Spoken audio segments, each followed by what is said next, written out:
क्या size matter करता है? तो यस, पेनिस साइज मैटर करता है, लिंग का साइज मैटर करता है। जिस तरीके से ब्रेस्ट का कोई सही या गलत साइज या शेप नहीं है, उस तरह पीनस जो ऑर्गन है, अगर पेनिट्रेशन उससे हो जा रहा है, जो रिप्रोडक्शन का काम है, तो उसका साइज मेरे हिसाब से मैटर नहीं करता। ये मैं एक औरत की तरह बोल रही हूँ, नॉट डॉक्टर की तरह। बहुत से लोग कहते हैं कि किसी भी पुरुष के जूते का साइज जितना बड़ा होता है उतना ही बड़ा उसका पेनिस का साइज होता है। ये सब कोरिलेशन स्टडीज़ है, स्टडीज़ तो है। फोरप्ले का क्या रोल होता है और आइडियल टाइम क्या होता है फोरप्ले का? फोरप्ले का कोई आइडियल टाइम नहीं होता है। फोरप्ले अगर परफेक्ट हो तो द हार्डनेस, जिसको आप कॉमन लैंग्वेज में बोलते हैं, या जो इरेक्शन है वो लॉन्गर और स्ट्रॉन्गर होता है। कैसे कैसे मिथ हैं लोगों के मास्टरबेशन को लेकर? मास्टरबेशन आज के दिन रिक्वायरमेंट हो सकती है एक लिमिट तक। जितनी आदमियों की नीड है उतनी ही औरतों की नीड है, तो ये एक चॉइस नहीं है, it is a need. Couple होते हैं और फर्स्ट टाइम सेक्स कर रहे होते हैं, क्या चीज़ है जो बहुत ख़ास तौर पर उन लोगों को ध्यान में रखनी चाहिए? Consent and then conversation, and most importantly आपको एक बार आपने स्टार्ट कर दिया और उसके बाद भी अगर आप अनकंफर्टेबल हो तो आप किसी भी वक्त नो बोलिए। कितने दिन में एक बार करना चाहिए? सेक्स का कोई कम से कम लिमिट है ना मैक्सिमम। एक मर्द के लिए, एक आदमी के लिए आइडियली महीने में 4 से 6 बार एजैकुलेशन करना या सीमन को डिस्चार्ज करना ज़रूरी है। एक को रोज चाहिए और एक को साल में एक बार नहीं चलेगा। Powered by a CSR initiative by USV, your reliable healthcare partner. Co-powered by Subharti University and New India Assurance.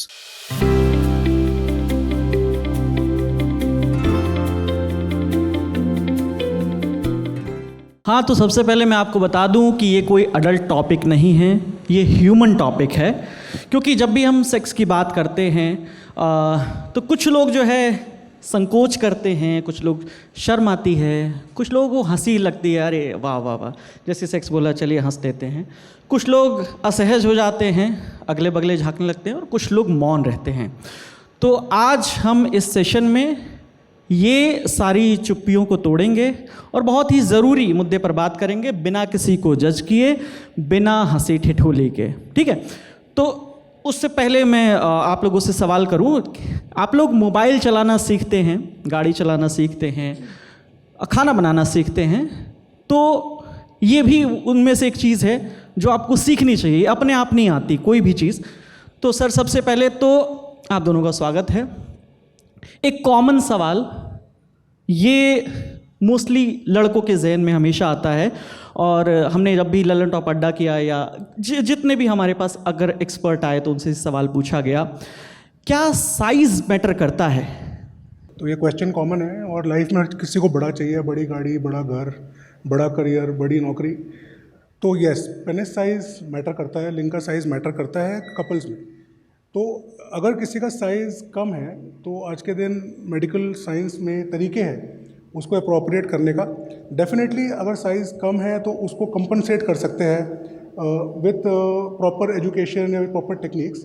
But definitely अगर आपने जितनी भी रिसर्चेस देखी है उसमें ये बिल्कुल क्लियर है कि एक एवरेज साइज़ तो है जो रिक्वायरमेंट है, और वो एवरेज साइज़ नहीं है तो उसका तकरीबन इलाज मरीज़ ढूंढते हैं।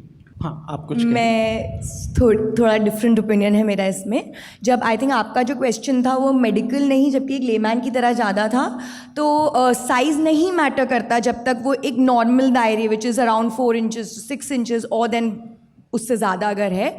आप इनफैक्ट साइज़ को कॉम्पनसेट करने के लिए बहुत सारी चीज़ें कर सकते हैं। जैसे अगर आपका पिनाइल लेंथ कम है तो आप there are certain positions which you can try, there are certain things that you can incorporate, जिससे आप उसको ओवरकम कर सकते हो। जिस तरीके से ब्रेस्ट का कोई सही या गलत साइज़ या शेप नहीं है, उस तरह पीनस जो ऑर्गन है, अगर पेनिट्रेशन उससे हो जा रहा है, जो रिप्रोडक्शन का काम है, तो उसका साइज़ मेरे हिसाब से मैटर नहीं करता। ये मैं एक औरत की तरह बोल रही हूँ, नॉट डॉक्टर की तरह। Subharti University, one of the leading universities of North India. Exciting college life and top placements. Join Subharti University, Meerut. ये आप दोनों से सवाल है कि जब साइज़ मैटर करता ही नहीं है सेक्सुअल प्लेजर में ख़ास तौर पर, तो इतना वेटेज क्यों दिया जाता है कि हर बार ये डिस्कशन होता है, जहाँ भी जिसको मौका लगता है कोई चोरी छुपे बात करता है, कोई पूछता है अपने साथी से, दोस्त से, तो ये इतना इस पर डिस्कशन क्यों? मुझे हमेशा ऐसा लगता है जब भी कुछ चीज़ छुपी हुई होती है, गुप्त होती है और या बैंड होती है, तो उसके बारे में चर्चा सबसे ज़्यादा और सबसे गलत तरीके से होती है, क्योंकि उसका जो सही सोर्स है वो हमें पता नहीं होता। आज मैं एक गायनेकोलॉजिस्ट की तरह इस मंच पे आके बैठकर आपसे ये ओपनली बात कर पा रही हूँ सेक्स एजुकेशन की तरह।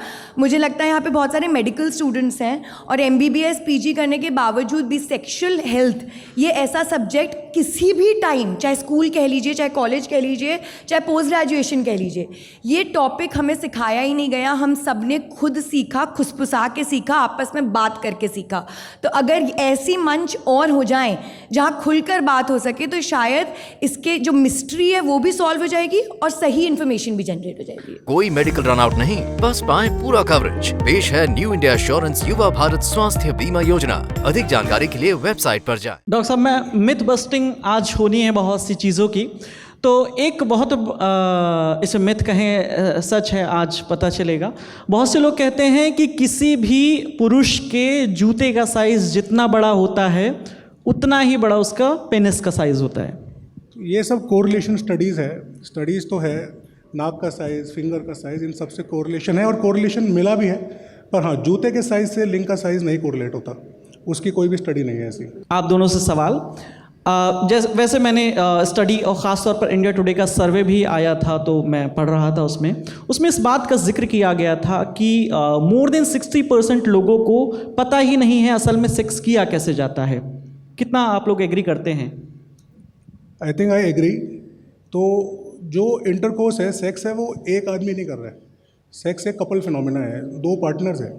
तो हाँ, एक व्यक्ति को, चाहे वो औरत हो चाहे आदमी हो, उसको खुद को प्लेजर करना आता है या करते हैं ही, पर दूसरे व्यक्ति को प्लेजर करना या सेक्स को, संभोग को या संबंध को प्रॉपरली करना, ये डेफिनेटली एक आर्ट है, एक स्किल है जो विद टाइम आदमी सीखता है।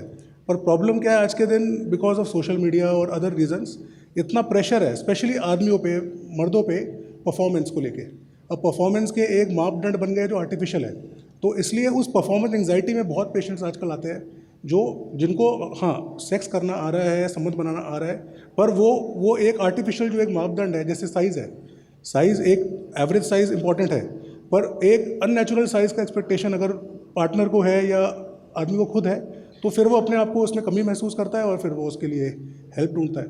जी देखिए, अगेन इसका आंसर ये है क्यों 60% लोगों को नहीं पता, क्योंकि जब पता करने की कोशिश करते हैं तो उनका एजुकेशन क्राइटेरिया पॉर्न होता है, क्योंकि और कहीं इस बारे में बात ही नहीं की जाती। तो जिस तरह हमें बचपन में खाना कैसे चबाते हैं, खाना कैसे खाते हैं सिखाया गया, या एक पब्लिक प्लेस में कैसे बैठते हैं, बड़ों को इज्जत कैसे देते हैं, या फिर हम अपने आप को कंडक्ट कैसे करते हैं, ये चीज़ें बहुत ओपनली सिखाई गई। तो अगर सही तरीके से सेक्शुअल एजुकेशन सिखानी जाए तो वो कोई इतनी कठिन बात नहीं है। ये कुछ एक it's a very natural thing, it is one of the urges जो हम सब में हैं, और उसको हम जितना डीमिस्टिफाई करके उसको सिंप्लीफाई कर दें, नॉर्मल है, जिस तरह हमें खाना खाना ज़रूरी है, ये भी एक हमारी नीड है, तो उसके बारे में हम उतना ही ईजीली जान पाएंगे और उसको उतनी ईजिली मास्टर कर पाएंगे। बिल्कुल। जब सेक्स की बात आती है, और वो जो मैंने सर्वे कोट किया उसमें ये भी था कि जिन लोगों को नहीं पता, लोगों को फोरप्ले का महत्व बिल्कुल, उसमें भी ये डेटा आया कि मोर देन 70% लोगों को नहीं पता था कि फोरप्ले का कितना इम्पोर्टेंस होता है सेक्स के दौरान। तो मैं तो जानना चाहूँगा आपसे कि फोरप्ले का क्या रोल होता है और आइडियल टाइम क्या होता है फोरप्ले का? फोरप्ले का कोई आइडियल टाइम नहीं होता है। फोरप्ले का टाइम डिपेंड करता है पार्टनर पे, जैसे मैंने बोला आपको। अगर आपके पार्टनर को ज़्यादा फोरप्ले की रिक्वायरमेंट है, ज़्यादा टाइम चलेगा। तो इशू ये है कि हमको सेक्स को कंसिडर करते हैं जस्ट पेनिट्रेशन, मतलब अगर देखा जाए तो जो इन्फॉर्मेशन है वो है कि हार्ड हो जाना और पेनिट्रेशन करना। हमारे लिए सेक्स, जो मर्दों के लिए स्पेसिफिकली सेक्स का मतलब इतना ही है, जबकि औरतों के लिए सेक्स मतलब एक पूरा सीक्वेंस है जिसमें रोमांस भी है, जिसमें एक्साइटमेंट भी है, जिसमें प्री इंटरकोर्स फोरप्ले भी है, जिसमें ऑर्गेज़म भी है, और उसके बाद भी एक रिलेशनशिप बिल्डिंग भी है। पर हम जब सेक्स के बारे में जानकारी लेते हैं, जैसे लड़के भी आते हैं ओपीडी में, तो उनका इंटरेस्ट सिर्फ और सिर्फ पेनिट्रेशन है, ठीक है। उससे पहले जो एक फीमेल को जो एक एक्साइट करना है या फीमेल को सेक्स के लिए तैयार करना है, जिसको फोरप्ले बोलते हैं, उसको भी वो टाइम में बांधना चाहते हैं। क्योंकि मेरे हिसाब से अगर आप दोनों कंफर्टेबल हैं, आप एज अ पार्टनर सेक्स को एंजॉय कर रहे हैं, तो फोरप्ले की टाइमिंग होनी नहीं चाहिए। जब तक सामने वाले पार्टनर को पूरा एंजॉयमेंट या पूरा सेटिस्फैक्शन ना आ जाए तब तक फोर प्ले ये चलना बॉन्डिंग का भी खेल है, इमोशनल बॉन्डिंग भी It's just पार्टनर के not साथ। that रिसर्च इनफ है कि जो इरेक्टाइल डिस्फंक्शन से सफ़र करते हैं और या प्री मेच्योर एजैकुलेशन मेल्स में, उसमें भी फोरप्ले अगर परफेक्ट हो तो द हार्डनेस, जिसको आप कॉमन लैंग्वेज में बोलते हैं, या जो इरेक्शन है वो लॉन्गर और स्ट्रॉन्गर होता है। तो ये आप सिर्फ औरतों के लिए नहीं कर रहे हैं फोरप्ले, ये आदमी और औरत दोनों के लिए, अगर आप एक हेटेरोसेक्सुअल पार्टनरशिप में हैं तो। एंड मेरी एक रील बहुत फेमस हुई थी जिससे मैंने फोरप्ले को दाल बनाने से कंपेयर किया था। जी बिल्कुल। जी, तो उसमें मैंने कहा था दाल स्वाद अनुसार। एंड उसी जैसे डॉक्टर साहब कह रहे हैं, फोर प्ले का कोई टाइम नहीं है, जिस तरह एक्चुअल प्ले या आफ्टर प्ले का भी कोई टाइम नहीं है। जो आपको और आपके पार्टनर को पसंद आए वो सही टाइम है। लोगों को पॉर्न ने बहुत बिगाड़ दिया है, और वो डिफरेंट कैमरा एंगल्स और तमाम चीज़ें जो सिर्फ दिखाने के लिए दिखाई जाती हैं, कितने टेक लेकर वो शूट किया जाता है, वो लोगों को नहीं दिखता। और फिर लोगों को लगता है कि यार टाइमिंग बहुत गड़बड़ है। परफॉर्मेंस प्रेशर की जो आप लोगों ने बात की, तो जैसे इरेक्टाइल डिस्फंक्शन की आपने बात की पुरुषों के लिए ख़ास तौर पर, क्या ऐसा महिलाओं को भी होता है? जी, और इसे हम कहते हैं वैजिनिस्मस, जो जब मैंने पहली बार अपने चैनल पे नाम लिया था तो 80% लोगों को नहीं पता था क्या होता है। तो जैसे पुरुषों में मसल हार्ड होनी चाहिए जिसको हम इरेक्शन बोलते हैं, वैसे औरतों में रिलैक्स होनी पड़ती है जिससे वो पेनिट्रेशन अलाउ हो। और कई बार वो मसल्स इतनी स्ट्रांगली बंद हो जाती हैं कि वो औरत के हाथ में नहीं होता, उसे इनवॉलेंट्री कहते हैं, यानी हमारे हाथ के बाहर वाली चीज़ है। और उसमें मेल पार्टनर का कितना भी स्ट्रॉन्ग इरेक्शन हो, पेनिट्रेशन नहीं हो पाएगा। Not just penile, even finger का पेनिट्रेशन या सेक्शुअल टॉय का, किसी भी चीज़ का पेनिट्रेशन नहीं हो पाता। This is not just related to fertility, ये एक आपसी उसमें बहुत फ्रस्ट्रेटिंग बात हो जाती है। और क्योंकि आज से 3-4 साल पहले तक औरतों को पता ही नहीं थी, तो हमें लगता था हमें कुछ कमी है, सामने मर्द को लगता था कि उसमें कुछ कमी है। एंड जब तक वो डॉक्टर के पास आते थे बहुत सारे रिश्ते ख़राब हो चुके होते थे। सो वैजिनिस्मस इनफैक्ट जितना ईडी, जिसको हम मेडिकली बोलते हैं इरेक्टाइल डिस्फंक्शन, जितना कॉमन है उससे कई गुना ज़्यादा वैजिनिस्मस आज की डेट में कॉमन हो रहा है, स्पेशली इन इंडिया। बिकॉज जो सेक्शुअली अब्यूज्ड महिलाएं होती हैं, जिनको कोई बैड टच हो गया या जिनको सेक्स के बारे में प्रॉपर एजुकेशन नहीं मिली, वो रिप्रोडक्टिव एज ग्रुप में आके ये चीज़ किसी ना किसी इंटेंसिटी में फेस करती हैं। बिल्कुल डॉक्टर साहब, जैसे हर चीज़ के लिए लीगल एज है, इसके लिए भी लीगल एज है। जब एक कंसेंट नाम की चीज़ होती है सेक्स के दौरान, चाहे वो आप अपनी गर्लफ्रेंड के साथ हो, चाहे अपने पार्टनर के साथ हो, अपनी वाइफ के साथ हो, हस्बैंड के साथ हो, एक कंसेंट होती है और कंसेंट मैंडेटरी है इंटरकोर्स के दौरान। जो लोग कपल होते हैं और फर्स्ट टाइम सेक्स कर रहे होते हैं, क्या चीज़ है जो बहुत ख़ास तौर पर उन लोगों को ध्यान में रखनी चाहिए? क्योंकि पहला एक्सपीरियंस उनका ही तय करता है भविष्य या उनकी सेक्स एजुकेशन को लेकर, क्योंकि हर चीज़ तो उन्होंने पॉर्न से सीखी है या पड़ोस वाले भैया से सीखी है। मेरा हमेशा से अपने पेशेंट से भी और मेरे चैनल से भी यही एडवाइस रही है कि सेक्स तब कीजिए जब आप कंफर्टेबल हो और आपको लगे कि करना चाहिए। आजकल 70% कपल्स जो आते हैं वो सेक्स इसलिए कर रहे हैं क्योंकि उनको लगता है कि वो करना है, वो एक सोशल प्रेशर है, एक पीयर प्रेशर है। वो रिलेशनशिप बनाने में, अपने संबंध बनाने में, अपनी एक फ्यूचर बनाने में इंटरेस्टेड नहीं है, पार्टनर ढूंढने में इंटरेस्टेड नहीं है। वो सिर्फ सेक्स कर रहे हैं एक खाद्य पदार्थ की तरह या हैबिट की तरह। तो सबसे पहला तो मैं कहूँगा, अगर आप फर्स्ट टाइम सेक्स कर रहे हैं किसी प्रेशर में मत करिए। फर्स्ट टाइम सेक्स कर रहे हैं तब करिए जब आपको लगे कि हाँ ये सही है। अगर वो सही है तो वो सही होगा। And I think consent and then conversation, and most importantly आपको एक बार आपने स्टार्ट कर दिया और उसके बाद भी अगर आप अनकंफर्टेबल हो तो आप किसी भी वक्त नो बोलिए। ज़रूरी नहीं है कि आप उस कमरे में जा चुके हैं और एक बार फोरप्ले हो गया है तो पेनिट्रेशन होना ज़रूरी है। Take your time. आपको जब आपकी body is ready with the other body is जब आपको वो करना है, एंड हर पूरी देर कम्युनिकेट करते रहना है जिससे ना आपको ना आपके पार्टनर को किसी भी वक्त अनकंफर्टेबल फील हो। इसी में मैं एक चीज़ और ऐड कर देता हूँ कि जो कंसेंट की बात आई है वो अपने पार्टनर से सिर्फ एक बार के लिए नहीं होती, वो हर बार के लिए होती है। हर बार के लिए वो कंसेंट ज़रूरी होती है, उसके बाद ही आगे बढ़ना चाहिए। अब सबसे इम्पॉर्टेंट सवाल है, हिंदी में अगर उसको बोलते हैं तो लोगों की हंसी छूट जाती है, इसके लिए अंग्रेज़ी का भी शब्द मस्टरबेशन बनाया गया है, हस्तमैथुन कहते हैं उसे। मेल फीमेल दोनों की लाइफ में होता है, लेकिन ब्लेम थोड़ा ज़्यादा मेल को कर दिया जाता है। बहुत सारे धार्मिक गुरु अलग अलग YouTube channel, social media, Insta reels पर इसको लेकर तमाम तरीके के मिथ हैं।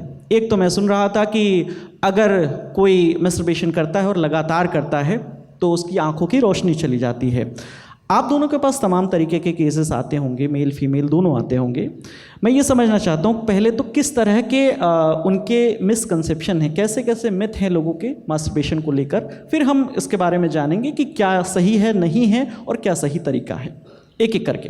तो मास्टरबेशन या हस्तमैथुन एक बहुत कॉमन प्रॉब्लम है या एक बहुत कॉमन हैबिट है जो कि इस टाइम सोसाइटी के अंदर एक बहुत बड़ा क्वेश्चन है।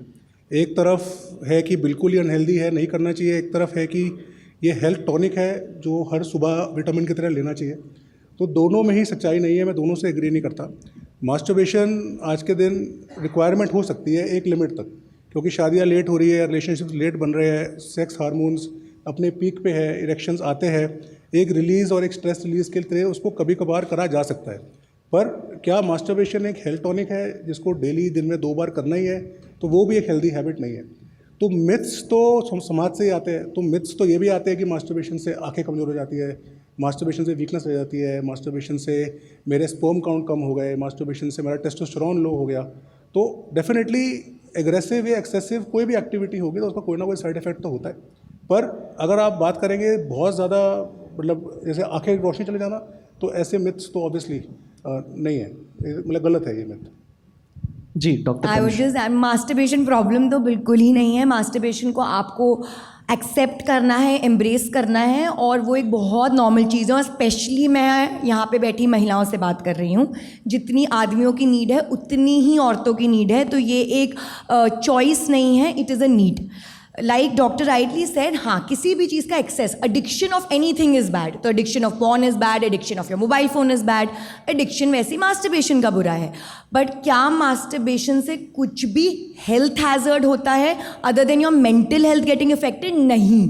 Long answer short of it, आपको कोई भी मेडिकल प्रॉब्लम कि आपने मास्टरबेट किया तो उस वजह से आपकी फर्टिलिटी में इशू होगा, और या फीमेल में बोला जाता है वो जो मास्टरबेट करती हैं वो लूज़ हो जाती हैं, और या ऐसा होता है, वो कुछ भी नहीं होता है। So if it is your अर्ज, इनफैक्ट जो वैजिनिस्मस के पेशेंट्स हैं उनका फर्स्ट स्टेप इज़ कि आप सेल्फ एक्सप्लोरेशन, मास्टरबेशन का जो एक बहुत अच्छा वर्ड है जो मैं अधिकतर यूज़ करती हूँ, सेल्फ लव, क्योंकि आप अपने आप को प्यार करना सिखा रहे हो। आपको तब तो आप अपने पार्टनर को बताओगे कि आपको पसंद क्या है। मुझे यही नहीं पता कि मुझे क्या पसंद है, तो मैं सामने वाले को कैसे बताऊंगी? तो आप यू प्लीज़, आपकी बॉडी है, आप एक्सप्लोर करिए। कोई इसका मैक्सिमम या मिनिमम नहीं है। हाँ, अगर आपको लग रहा है वो आपकी डे टू डे लाइफ को अफेक्ट कर रहा है कि भाई 9 बजे सुबह काम पे जाना था या क्लास अटेंड करनी थी और आप बैठ के मास्टरबेट कर रहे हो, तो फिर वहाँ पे तो प्रॉब्लम है, तो वो आप डॉक्टर से बात करिए। बट अदरवाइज कोई प्रॉब्लम नहीं है। आई थिंक मैं इसमें डिफ़र करूँगा जी। एक्चुअली गायनेकोलॉजिस्ट का पूरा जो एक अंडरस्टैंडिंग है वो विमेन साइड से है, जबकि हमारे 50% पेशेंट जो मेन हैं आज के दिन, वो इसलिए परेशान है क्योंकि वो अपने पार्टनर्स को सेटिस्फाई नहीं कर पा रहे हैं। जैसे फॉर एग्जांपल साइज़ की बात करें तो 50% पेशेंट्स, मेल पेशेंट ओपीडी में आजकल इसलिए आते हैं कि वो सेल्फ साइज़ के लिए हैप्पी है बट पार्टनर वांट्स बिगर, ठीक है, and because of that there is conflict, या पार्टनर वांट्स हार्डर, या partner wants a longer duration of intercourse. तो जब हम मास्टरबेशन की बात करते हैं इस कंटेक्स्ट में, तो मेल्स के कंसर्न्स डिफरेंट है as compare to a female reproductive organ और फीमेल बॉडी टाइप, ठीक है। तो अगर एक मेल है जो मास्टरबेशन से बहुत ज़्यादा एडिक्टेड है, तो मेंटली नहीं, he somehow is also affecting his timing, is affecting his duration, he is affecting his ability to sustain and ability to have sex repeatedly with the same woman. एक ही औरत से बार बार संबंध बनाने की उसकी जो क्षमता है वो कहीं ना कहीं इफेक्ट होती है जब उसको हैबिट पड़ जाती है बार बार स्क्रोलिंग की, बार बार नए नए स्टिमुलस की। वो एक ही स्टिमुलस से अपने आप को ना तो इरेक्ट कर पाता है और ना ही उसको एंजॉय कर पाता है।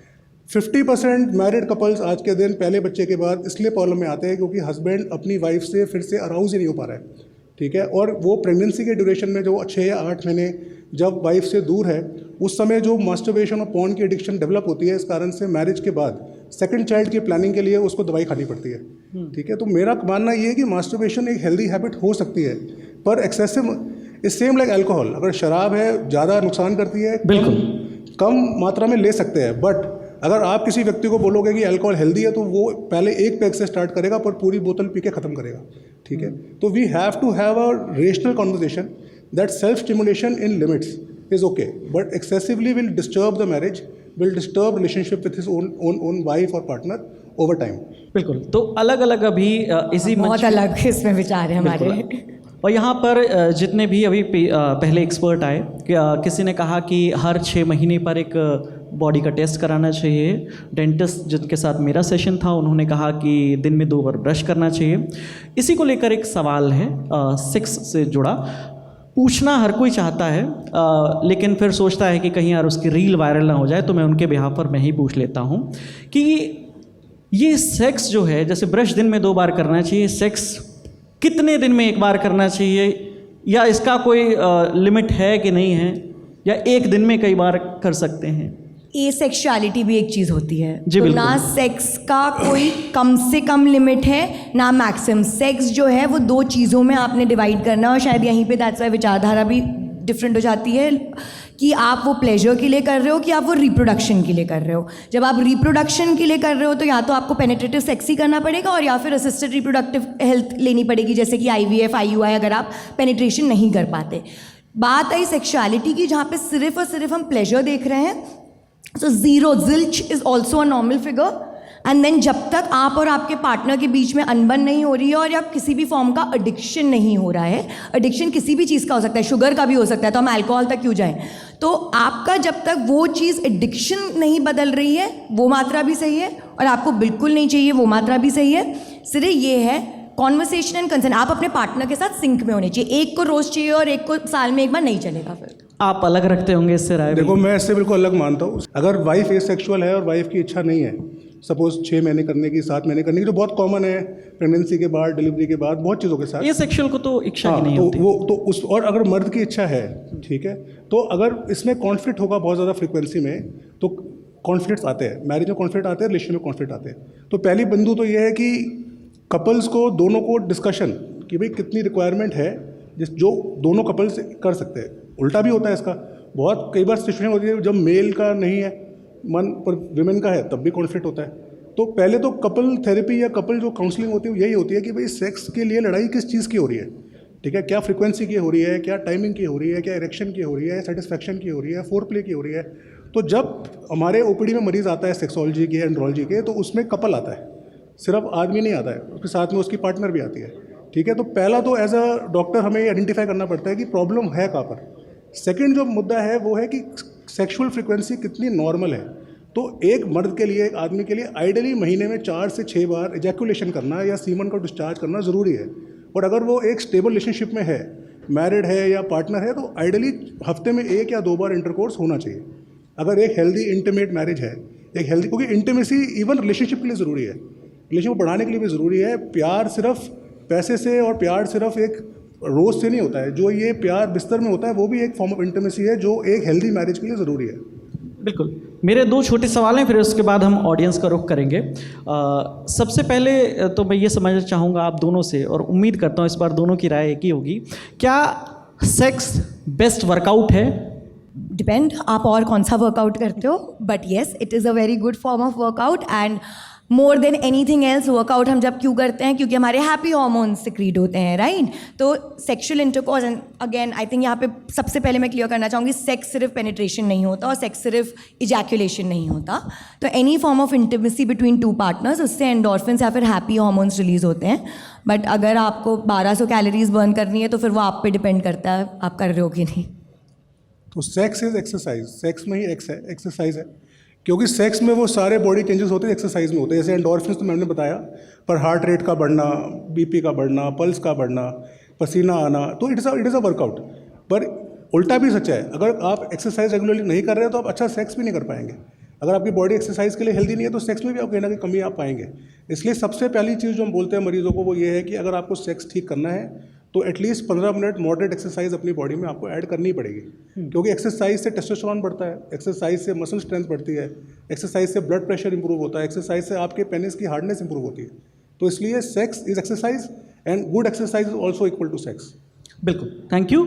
और मेरा आखिरी सवाल कि जब जिक्र होता है सेक्स के दौरान कॉन्डोम का, तो मुझे एक बहुत पुराना किस्सा याद आ रहा है। मैं जब ग्रेजुएशन में था तो फ्लेवर्ड कॉन्डोम का दौर धीरे धीरे शुरू हुआ था, और मैंने पूछा मेडिकल वाले से कि यार ये फ्लेवर का मतलब क्या होता है।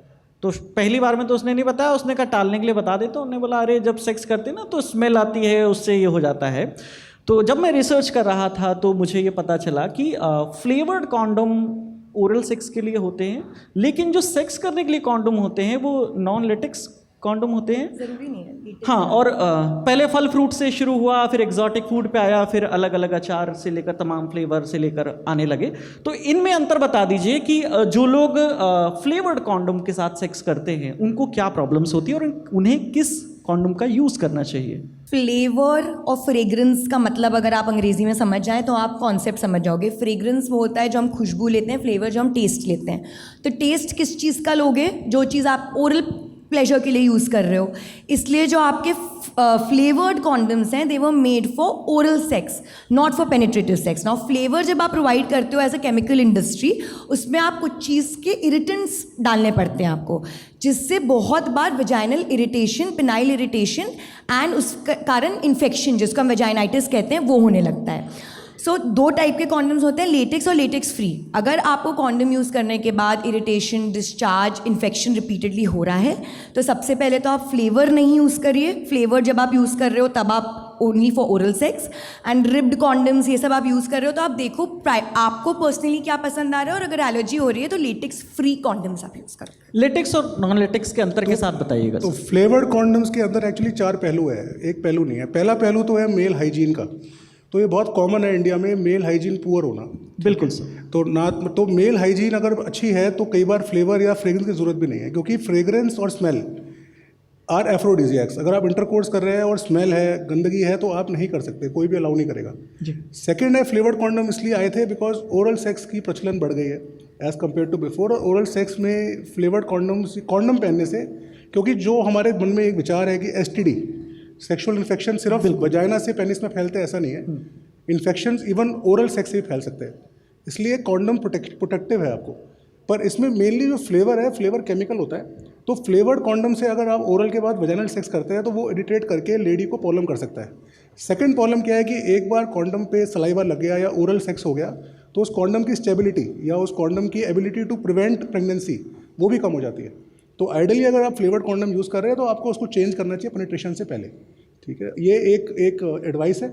सेकंड है flavoured condoms are only meant for oral sex. Flavoured condom से आपने ओरल कर लिया, उसके बाद आप वजाइनल कर रहे हो, that is also not a safe practice.